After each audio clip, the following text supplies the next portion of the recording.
आता ते काय झालेलं आहे त्या प्रकरणाचा पुरेपूर आम्हाला सुद्धा माहिती नाहीये, परंतु मंत्रालयामध्ये अशा प्रकारचं जर कोणी लाचखोरी करत असेल तर त्यांच्यावर कारवाई होणे गरजेचं आहे. आता ती ऑडिओ क्लिप तपासावं लागेल, परंतु आता जे काही परवानग्या देण्यात आलेल्या आहे याची सुद्धा तपासणी आता शासन स्तरावर केली जाते आणि याच्यामध्ये जो कोणी गुन्हेगार आढळेल त्यांच्यावर सुद्धा कारवाई केली जाणार.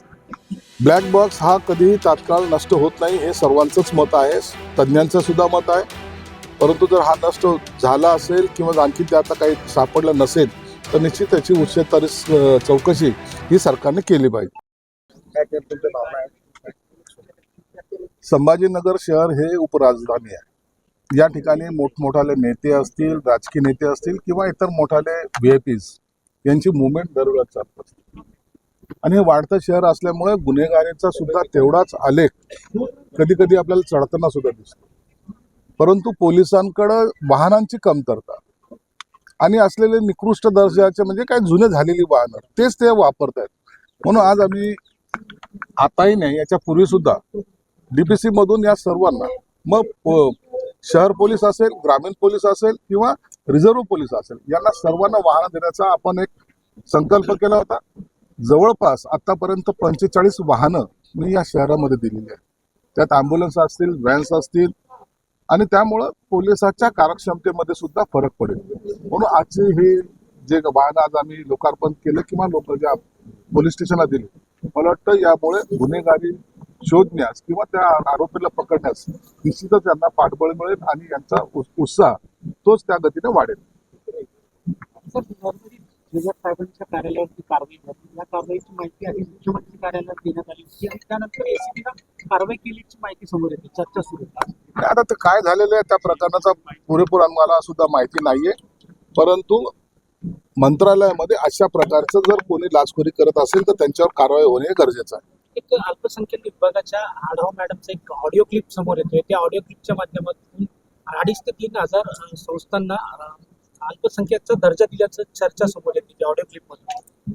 आता ती ऑडिओ क्लिप तपासावं लागेल, परंतु आता जे काही परवानग्या देण्यात आलेल्या आहे याची सुद्धा तपासणी आता शासन स्तरावर केली जाते आणि याच्यामध्ये जो कोणी गुन्हेगार आढळेल त्यांच्यावर सुद्धा कारवाई केली जाणार. याच प्रकरणातील काळ हिअरिंग आणि क्लिअर रामदास गाडे यांचा एक शूटिंग केलेला व्हिडिओ साहेब मध्ये 50 रुपये द्यावा.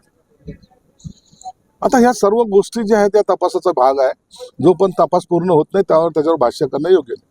विमान अपघाताचा ब्लॅक बॉक्स सहजपणे नष्ट होऊ शकत नाही असं जय पवार म्हणाले आणि बेसाम तात्काळ उडाणे थांबवले पाहिजे असं सुद्धा जय पवार म्हणाले. ब्लॅक बॉक्स हा कधीही तात्काळ नष्ट होत नाही हे सर्वांचंच मत आहे, तज्ज्ञांचं सुद्धा मत आहे. परंतु जर हा नष्ट झाला असेल किंवा आणखी त्यात काही सापडलं नसेल तर निश्चित त्याची उच्चस्तरीय चौकशी ही सरकारने केली पाहिजे. सर, मंत्रिमंडळात मोठा फेरबदल होणार असल्याची चर्चा सुरू आहे. चर्चा हे 5 वर्ष चालू असतात, त्याला इतकं महत्व देण्याचं कारण नाही. काल रोहित पवारांनी विमान अपघाताबद्दल संशय व्यक्त केले.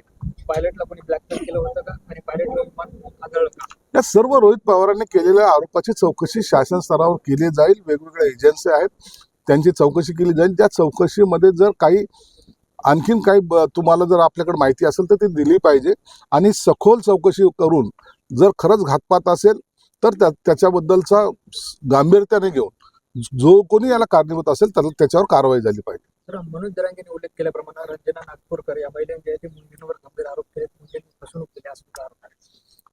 जरांगेंचं आणि मुंडेंचं हे जे काही रोजचं जे काही एकमेकावर आरोप प्रत्यारोप असतात ते निश्चित सरकार याची दखल घेत असते आणि त्या पद्धतीने ते चौकशी सुद्धा करते. सत्तेत असून सुद्धा अजितदादांच्या प्रकरणाची एकूण जरी तपास होत नाही, लोकांचं काय असं मत सुद्धा आता पुढे.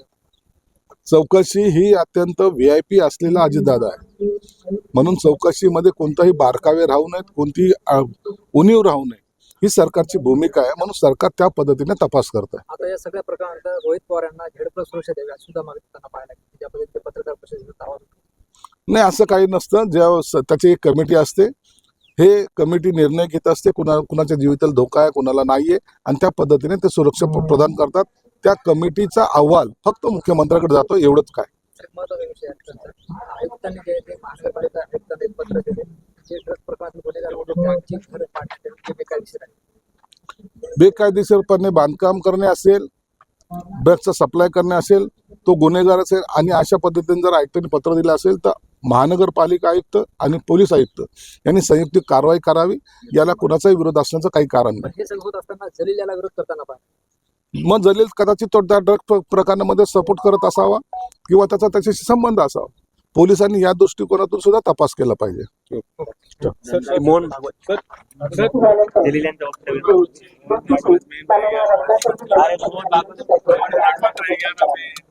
मेन राहिलं ना ते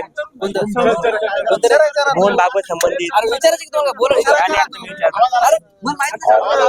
चला घेऊन